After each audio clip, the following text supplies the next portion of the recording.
Hi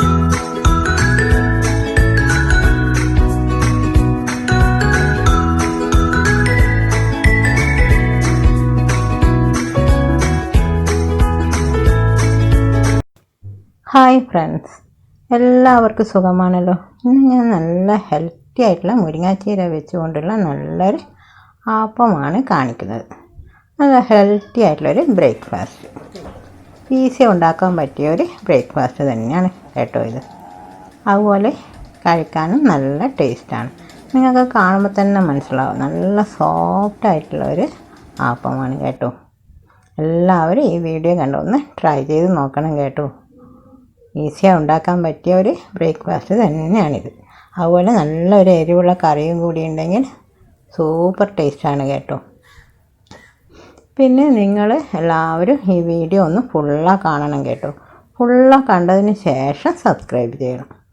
നിങ്ങൾ പകുതി കണ്ടതിന് ശേഷം സബ്സ്ക്രൈബ് ചെയ്താൽ എല്ലാം ഫാമിലിയെ പോയി നിൽക്കും. അതുകൊണ്ട് എല്ലാവരും വീഡിയോ ഫുള്ളായി ഒന്ന് കാണണം കേട്ടോ. അതുപോലെ വീഡിയോ ഇഷ്ടമായാൽ ഷെയർ ചെയ്യാനും ലൈക്ക് ചെയ്യാനും കൂടെ കമൻസും ചെയ്യണം. അതുപോലെ സബ്സ്ക്രൈബ് ചെയ്യാൻ മറക്കരുത് കേട്ടോ.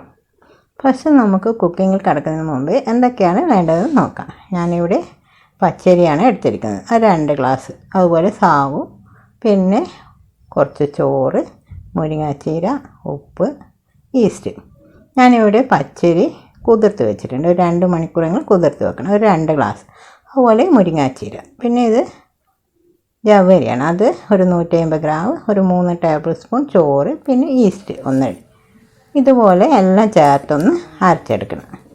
ഈ ഒരു ആപ്പത്തിൽ ഞാൻ തേങ്ങ ചേർക്കുന്നില്ല കേട്ടോ. തേങ്ങ ചേർക്കാണ്ട് തന്നെ നല്ല ടേസ്റ്റാണ് ഈ ആപ്പം.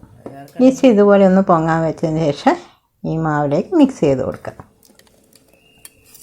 എല്ലാം ഉപ്പ് ചേർത്ത് എല്ലാം ഒന്നിച്ച് അരച്ചെടുക്കണം കേട്ടോ. പച്ചരിയും ചോറും ജവ്വരിയും ഉപ്പും ചേർത്ത് ഇതുപോലെ അരച്ചെടുക്കുക.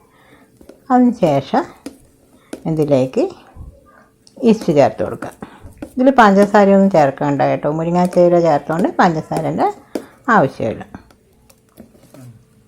ഇത് വേഗം തന്നെ പൊങ്ങി വരും. ഒരു 2 മണിക്കൂർ വെച്ചാൽ മാവ് ഇതുപോലെ നല്ലോണം പൊങ്ങി വരും. ചീര ചേർത്തത് കൊണ്ട് വേഗം തന്നെ പൊങ്ങി വരും. അതുപോലെ നല്ലൊരു കളറുമാണ് കേട്ടോ. ഇതിൽ തേങ്ങ ചേർക്കുകയേ വേണ്ട. തേങ്ങ ചേർക്കാണ്ട് തന്നെ നല്ല ടേസ്റ്റാണ് കഴിക്കാൻ. ഇനി നമുക്കിത് ചുട്ടെടുക്കാം. സ്റ്റൗ ഓണാക്കി ആദ്യം ഞാൻ ദോശക്കല്ലിലാണ് ചുട്ടെടുക്കുന്നത്. ഇത് ദോശക്കല്ല് ചൂടായതിന് ശേഷം നമുക്ക് മാവിലേക്ക് ഒഴിച്ച് കൊടുക്കാം. അധികം പരത്തണ്ട. ഇതുപോലെ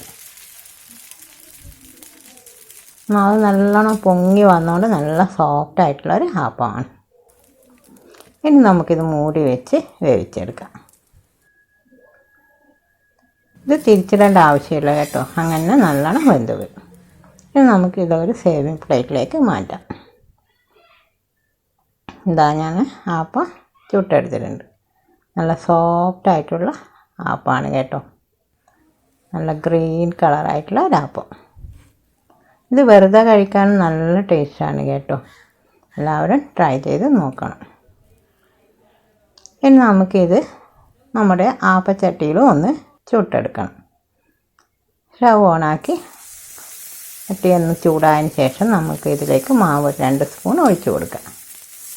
എന്നിട്ടിതൊന്ന് ചുറ്റിയെടുക്കാം. നല്ലോണം ഒന്ന് ചുറ്റിയെടുത്തതിന് ശേഷം ഇത് മൂടി വെച്ച് വേവിച്ചെടുക്കാം.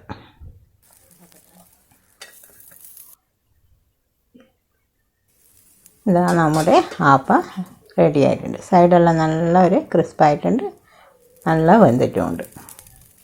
നല്ല സോഫ്റ്റായിട്ടുള്ള മുരിങ്ങാച്ചീര അപ്പം റെഡിയായി.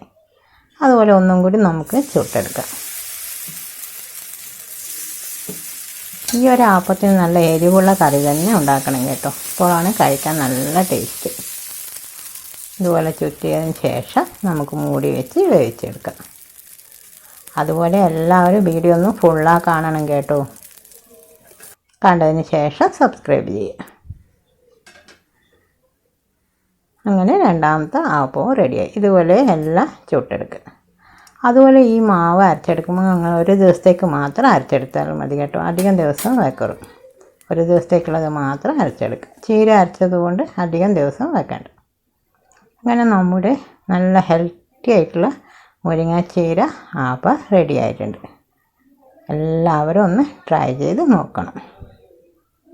കണ്ടോ, നല്ല സോഫ്റ്റായിട്ടുള്ള ആപ്പാണ് കേട്ടോ. എല്ലാവരും ഒന്ന് ട്രൈ ചെയ്ത് നോക്കി ഇഷ്ടമായ നിങ്ങളുടെ കമൻസും അറിയിക്കണം കേട്ടോ.